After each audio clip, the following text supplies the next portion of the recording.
Dragon's Teeth was a company, a crew, a squad. It was renowned throughout Vili as being not only fearless but also ruthless.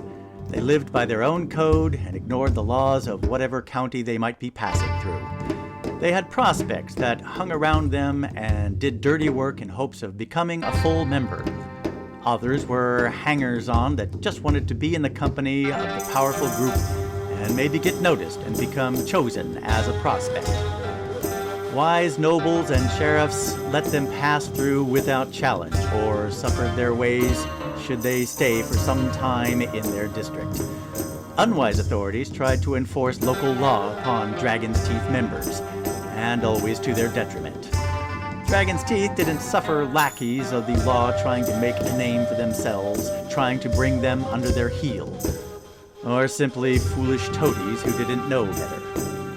The current catalog of Dragon's Teeth was about 20 strong, traveling through the southern counties. 12 were full members, the rest prospects.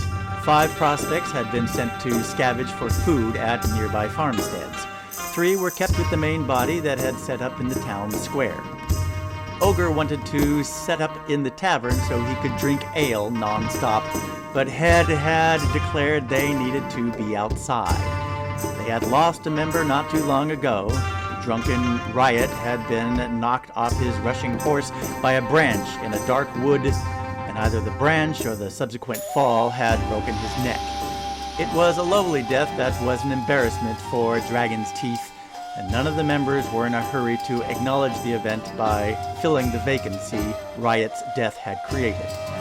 But this was as good a time as any, and they had the time and now the space for it. 3 prospects were chosen to audition and to possibly become the 13th member of Dragon's Teeth. Hothead was probably the best swordsman in the company, according to Hothead. He was the first prospect up. It might be said Head wanted to get him out of the way. Bulwark was appointed to audition him. That might confirm Hothead never stood a chance. Prospect reporting as ordered, sirs. Hothead stood before the full membership who were lounging upon the steps that led up to the town square platform. So you want to be in Dragon's Teeth, eh? Bulwark said lazily while still sitting down. More than anything, Hothead said. He stood at attention, too rigidly, more from being out of practice than over-enthusiasm. Some say you're quite skilled with your sword, Bulwark drawled. I might be. Hothead's attempt at humility wasn't fooling any of the members. Who do you spar with these days? Bulwark asked, looking at his nails. Shame and same, Hothead said, stiffening his neck even more, staring straight ahead. Bulwark turned to Fingers with a quizzical look. Newbies we picked out of hangers-on from north counties, Fingers replied. Bulwark nodded his head in recognition. Ah, so you spar with partners against whom you are superior? Bulwark asked. Head smirked. You like to win? Hothead's head snapped to look at Bulwark. I was giving them an opportunity to help them improve. Very magnanimous of you. Bulwark stood up with a grunt. Because you have no more to learn at the sword. I have defeated all other prospects with my skill, Hothead said. Head pursed his lips and his eyebrows curled up. My. Bulwark crossed his arms. You crave a challenge, then. I shall give you one. Prospect Mongoose, fetch the wood. Hothead's face broke into disdain as the prospect returned with 2 lengths of wood carved into sword shapes. Practice swords? These are for beginners. Head made a pained look and then broke into a wide grin. He glanced aside to Fingers, who slowly shook his head. Yes, they are, Bulwark said, tossing one to Hothead. Your guard. Hothead caught the practice sword and waved it a couple times in front of himself, and then stepped forward across from Bulwark. Fight! Hothead broke into a flurry of strikes, which Bulwark vigorously blocked. Hold! He shouted, and Hothead broke off his attack and resumed a ready crouch. You like the attack? There is no other way to fight, Hothead said, wiping sweat from his brow. Indeed. Head and Fingers exchanged knowing looks.